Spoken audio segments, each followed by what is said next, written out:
আসসালামু আলাইকুম রাহমাতুল্লাহ। আলহামদুলিল্লাহ, অবশেষে আমরা আমাদের খামারের জন্য কোয়েল পাখি নিয়ে আসলাম।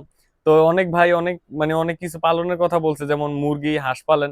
তো আমি অনেক চিন্তা ভাবনা করে দেখলাম যে কোয়েল পাখি কিন্তু অল্প দিনে ডিম দেয়, বা রোগ ব্যারাম কম থাকে, রিস্ক অনেক কম থাকে, বা টাকা পয়সা একটু কম লাগে। তো এই জন্য অনেক খোঁজাখুঁজির পরে কোয়েল পাখি পাইতেছিলাম না। তো ব্রাহ্মণবাড়ি এক ভাইয়ের সাথে যোগাযোগ করলাম। যোগাযোগ করার পরে সেই ভাই কুমিল্লা আইসা দিয়ে গেছে। তো আমরাও আমাদের চাঁদপুর থেকে কুমিল্লা ক্যান্টনমেন্ট যাইয়া এই কয়েল পাখিগুলো আনা লাগছে। তো যেহেতু সকালে কয়েল পাখিগুলো আনমু, তো এখন রাতের বেলা মানে জায়গাটা ঠিক করে রাখছিলাম যে আনার পর যাতে কয়েল পাখিগুলো ছেড়ে দেওয়া যায়। আর এইখানে কিন্তু আমি এই কাঠের গুঁড়ি ব্যবহার করতেছি না, কারণ কাঠের গুঁড়ি কিন্তু এই যে পাখি আছে একটু সর্দি লওয়ার সম্ভাবনা বেশি থাকে, কারণ ধুলাবালু একটু থাকে, নাকের ভিতরে যাওয়ার সম্ভাবনা একটু বেশি থাকে। তো এখানে যে ধানের কুড়া আছে না, বা আমরা যেটা গরুর খাওয়াই, এটাই ব্যবহার করতেছি, যেহেতু তুষ নেই আমার কাছে, ধানের কুড়াই ব্যবহার করতেছি। তো এখন চলে আসলাম কুমিল্লা ক্যান্টনমেন্ট। অনেকক্ষণ দাঁড়াইলাম, তো ভাইয়া আসলো। আসার পরে দেখলাম যে কয়েল পাখিগুলা ভালো করে দেখতে যে মানে ঠিক মতো আছে কিনা, বা কোনো সমস্যা হয়েছে কিনা। তো দেখলাম আলহামদুলিল্লাহ ঠিক মতো আছে। এবং এই যে কোয়েল পাখিগুলো দেখতেছেন, এগুলো হলো 25 দিন বয়সের। অনেক খোঁজাখুঁজির পরে, যেমন আমাদের অঞ্চল মানে এলাকা তো খোঁজাখুঁজি করছি, দোকানে গেছি, তো যাওয়ার পরে দেখলাম যে 30 দিনের যে কোয়েল পাখির যে বাচ্চাটা আছে, এটা হচ্ছে আপনার 57-58 টাকা, বা অনেক জায়গায় 55 টাকা। তো এখন যে 25 দিনের যে বাচ্চাটা, এটা দেখতেছি এই ভাইয়ের সাথে যোগাযোগ কইরা, বা সেও আমার ভিডিও টিডিও দেখে অনেক পরিচিত হইলাম। হওয়ার পরে দেখতেছি যে এই বাচ্চাটা আমার থেকে 40 টাকা করে রাখছে।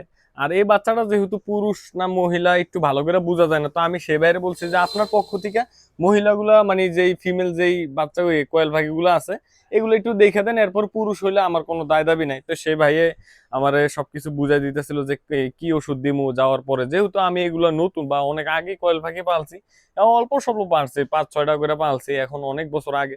তো এখন যেহেতু বাণিজ্যিক আকারে করতেছি, সে বাইরে দেখাইতেছি যে এইগুলার আমি কি খাবার দিমু, বা এখন নিয়ে কি করা লাগবে। তো আমার যেহেতু লোক নাই, সে ভাইও আমার আগে দিতেছিল।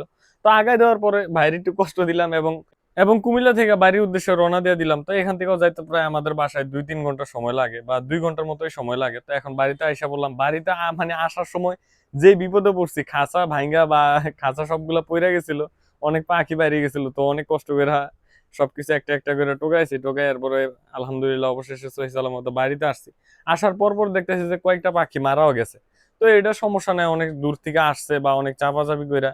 তো একের পর এক খাঁচাগুলা আপনার রাইখা এরপরে ছেড়ে দিতেছিলাম পাখিগুলা। আর এখন কিন্তু মানে নিচেই রাখবো, আস্তে আস্তে যখন ডিম পারবো, বা 45 দিন 50 দিন হইব, তখন আমি খাঁচা বানায়া এরপরে খাঁচার ভিতর রাখবো। তো এই যে দেখতেছেন যে 4টা পাখির মতোই মারা গেছে। আর 2টা পাখির আপনার পা ভেঙে গেছে। তো এখানে যে 340 পিস কোয়েল পাখি আনছে, ওইখানে 12টা খাঁচা দিছিল। আমি ভাইরে বলছিলাম যে ভাই খাঁচা একটু বাড়াই দেন। তো যাই হোক, খাঁচা 12টা দিছে, এখানে যদি 15টা বা 13টা দিত তাহলে আমার জন্য অনেক সুবিধা হতো। তো এখন পাখিগুলো আনার পর পানি দিয়ে দিব। তো পানির সাথে কিন্তু লাইসোবিট আর গ্লুকোলাইট দিতেছি। লাইসোবিট কিন্তু রোগ প্রতিরোধ ক্ষমতা বৃদ্ধি করে এবং দুর্বলতা কাটায়। এবং 20 লিটার মতো পানি নিছি, 20 লিটার মতো পানি নিয়ে গ্লুকোলাইট স্যালাইন, এখানে একটা স্যালাইন কিন্তু 25 গ্রামের, এই 25 গ্রাম স্যালাইন দিতেছি একটা। আর লাইসোবিট যে স্যালাইন আছে, এটা হলো 10 গ্রামের স্যালাইন, এটা দিতেছি আমি 2টা। 20 লিটার পানিতে লাইসোবিট দিতেছি 2টা 10 গ্রামের করে, 20 গ্রামের। আর 25 গ্রামের গ্লুকোলাইট স্যালাইন দিতেছি একটা। আর এগুলো কিন্তু সারাদিনে চলবে, এবং এর পাশাপাশি খাবার দিয়ে দিব আমি। এখন পানি দেওয়ার পরে এরপরে ফিড দিয়ে দিব। আর ফিডটা আমি ব্যবহার করতেছি নারিশ কোম্পানির ব্রয়লার প্রি স্টেটার ফিড, যেটা এটা ব্যবহার করতেছি, বা ব্রয়লার যে ছোট ছোট বাচ্চার যে ফিড গুলো আছে, এটাই ব্যবহার করতেছি। এরপরে কি ব্যবহার করা লাগবে ইনশাল্লাহ আপনারা আমার জানাইন, বা আমার খাবারের ইয়াটা ঠিক আছে কিনা। হয়তো বা আমি এই এই পালনের নতুন, কিন্তু আস্তে আস্তে শিখে এরপরে আপনাদের, বা যেটা দিয়ে লাভ পাম, বা যেটা দিয়ে একটু সফলতা পাম বা ভালো পামো, ওইটাই কিন্তু আমি আপনাদেরকে তুলে ধরবো ইনশাআল্লাহ। তো এখন খাবারগুলো দেওয়ার পর কিন্তু দেখতেছেন যে কিভাবে খাইতেছে, বা অনেক ক্ষুধার্ত আছিল। অনেক সকালেই রওনা দিছি আমরা, প্রায় আমরা 6টা বাজে রওনা দিছি। আর সে ভাই আস্তে আস্তে 12টা বাজে, আমরা অনেকক্ষণ বসে আছিলাম।